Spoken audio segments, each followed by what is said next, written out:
Quel est le point commun entre la pêche, une centrale nucléaire, la voile, ce cabinet de radiologie et cette auto? Le plomb. Ses caractéristiques uniques en font un métal incontournable dans de nombreuses applications et un véritable matériau d'avenir.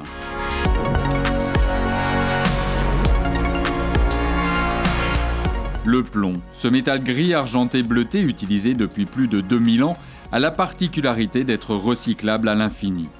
Les filières de recyclage permettent de préserver la ressource naturelle non renouvelable et de réduire les transports grâce à une réutilisation sur les lieux de consommation. L'énergie mise en œuvre pour recycler le plomb est 2 fois inférieure à celle nécessaire pour l'extraire de la mine. Ainsi, le choix de travailler un plomb recyclé en France permet à la fonderie Lemaire de diviser par 5 le bilan carbone de son approvisionnement par rapport à une extraction minière. Tout ce qu'on utilise est 100% issu du recyclage, 100% recyclable. Et je vais même plus loin, nos déchets, c'est-à-dire les oxydes de plomb qui, eux, présentent un danger, on les récupère et on va les retransmettre, les revendre à nos fournisseurs. On va vraiment être dans cette économie circulaire.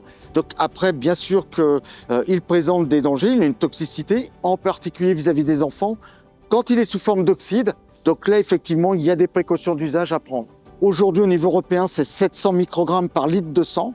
En France, le législateur a décidé de renforcer la mesure. 400 microgrammes par litre de sang pour les hommes, 300 microgrammes par litre de sang pour les femmes. Et nous, on cherche à être en deçà, éventuellement pour anticiper de nouvelles règles futures, puisque ça va aller plutôt dans une démarche de durcissement, et donc qu'on ne soit pas pris à revers et qu'on puisse continuer à exercer notre activité. D'abord, on a beaucoup de formation, sensibilisation du personnel à la connaissance de ce risque lié à la mise en œuvre du plomb. Ensuite, on a des mesures évidemment collectives de protection et puis ensuite des mesures individuelles qui sont mises en œuvre. Donc moi, mon rôle, c'est de diminuer cette pénétration du plomb et donc de diminuer les effets du plomb sur la santé. Concrètement, dès que vous avez du plomb qui est mis en œuvre, c'est-à-dire sous forme de fusion, vous avez un système d'aspiration qui va capter les poussières et diminuer du coup l'inhalation des poussières de plomb par les salariés. Après, on a des moyens aussi de contrôle, c'est-à-dire qu'une fois par an, on va mettre sur les opérateurs des pompes et en fait, ces pompes vont récupérer sur un filtre ce qu'un opérateur va inhaler sur toute une journée. Et à partir de ces résultats-là, ça nous permet de statuer sur l'efficacité de nos protections collectives.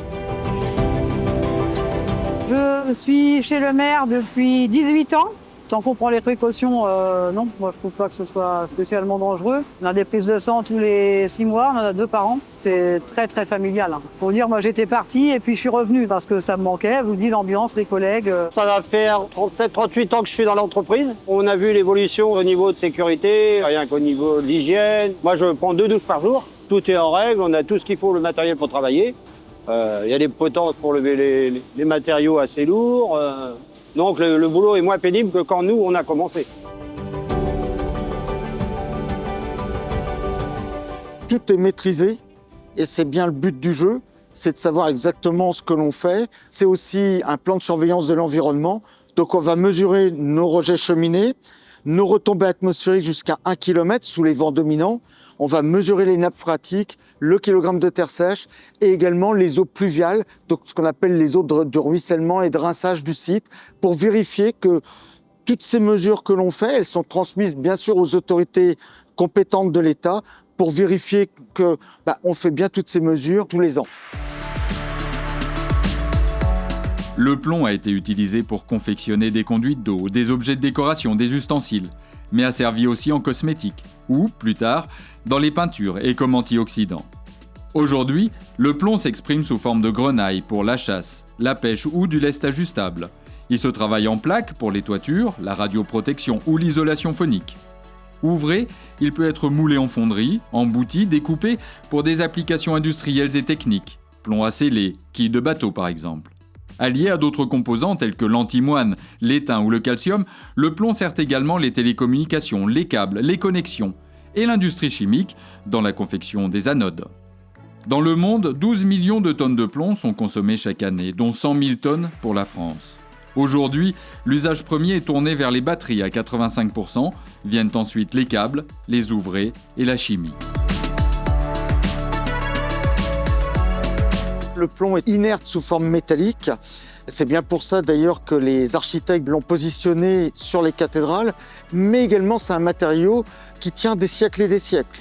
À ce titre d'ailleurs, ça a été la fierté des équipes puisque nous avons pu réaliser des fleurons pour la cathédrale de Notre-Dame.